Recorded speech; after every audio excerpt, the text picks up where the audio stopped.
Hello મિત્રો, જય શ્રી કૃષ્ણ. સ્વાગત છે તમારું બંસીઝ વોઇસ સ્ટોરીમાં.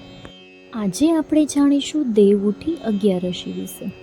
દેવઉઠી અગિયારસ આવી રહી છે અને એવું કહેવામાં આવે છે કે દેવઉઠી અગિયારસે ભગવાન વિષ્ણુ યોગ નિંદ્રામાંથી જાગે છે અને આ દિવસે તુલસીજી અને શાલિગ્રામની વિવાહ કરવાની પરંપરા છે.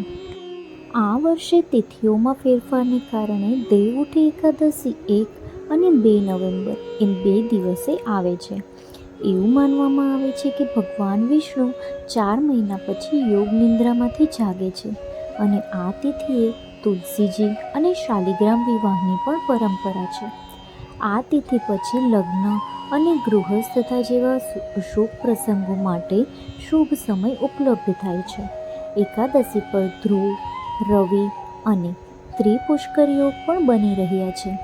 એકાદશી તિથિ 1 નવેમ્બરના રોજ સવારે 9:10 શરૂ થશે અને 2 નવેમ્બરના રોજ 7:30 સુધી ચાલશે. એકાદશી 2 દિવસે આવતી હોવાથી વ્રતની તારીખો અને તુલસી વિવાહ ઉત્સવ અંગે કેલેન્ડરમાં તફાવત છે.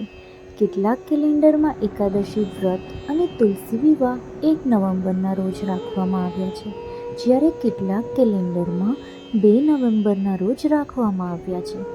દેવઉઠી એકાદશી સાથે જોડાયેલી કેટલીક પરંપરાઓ જોઈશું આપણે.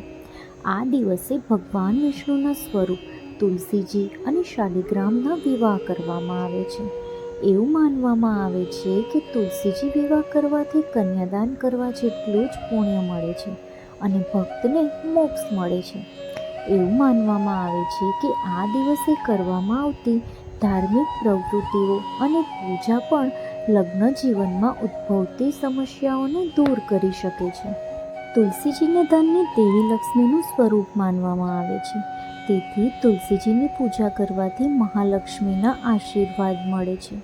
દરરોજ સવારે તુલસીજીને પાણી અર્પણ કરવું જોઈએ અને સાંજે તુલસીજી પાસે દીવો પ્રગટાવવો જોઈએ. તુલસીજી અને શાલિગ્રામની પૂજા કેવી રીતે કરવી જોઈએ? તો બાજોટ પર લાલ કપડું પાથરો અને તુલસીજીનો છોડ મૂકો. બાજુમાં ભગવાન વિષ્ણુજી સ્વરૂપા શાલિગ્રામને મૂકો. જો તમે ઈચ્છો તો તમે તુલસીજીના છોડ પાસે શાલિગ્રામજીને મૂકી શકો છો. તુલસીના છોડ પર શેરડીનો છત્ર બનાવો, કળશ સ્થાપિત કરો, દીવો પ્રગટાવો. તુલસીજીના છોડને લાલ સાડી, બંગડીઓ અને બિંદી અર્પણ કરો. પ્રસાદ અર્પણ કરો અને આરતી કરો. પૂજાના અંતે પરિક્રમા કરો.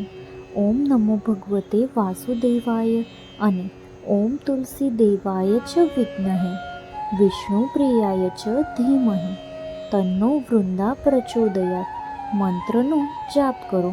પૂજા પછી તમારી જાણીતી અથવા અજાણી ભૂલો માટે ભગવાન પાસે ક્ષમા માંગો. એકાદશી પર શું શુભ કાર્ય કરવામાં આવે છે? તો એકાદશીના દિવસે ઘરમાં સ્થાપિત બાળગોપાલ માટે એક ખાસ અભિષેક કરવો જોઈએ. બાલગોપાલને પંચામૃત અર્પણ કરો. તુલસી સાથે માખણ અને ખાંડની મીઠાઈ અર્પણ કરો. કૃમ કૃષ્ણાય નમઃ મંત્રનો જાપ કરો. ભગવાન શિવને જળ અર્પણ કરો. બેલપત્ર, ચંદન અને અંજીરના ફૂલો અને ધતુરાથી શિવલિંગને શણગારો. ધૂપ અને દીવા પ્રગટાવો. ઓમ નમઃ શિવાય મંત્રનો જાપ કરો. હનુમાનજીની સામે દીવો પ્રગટાવો અને હનુમાન ચાલીસા અથવા તો સુંદરકાંડનો પાઠ કરો.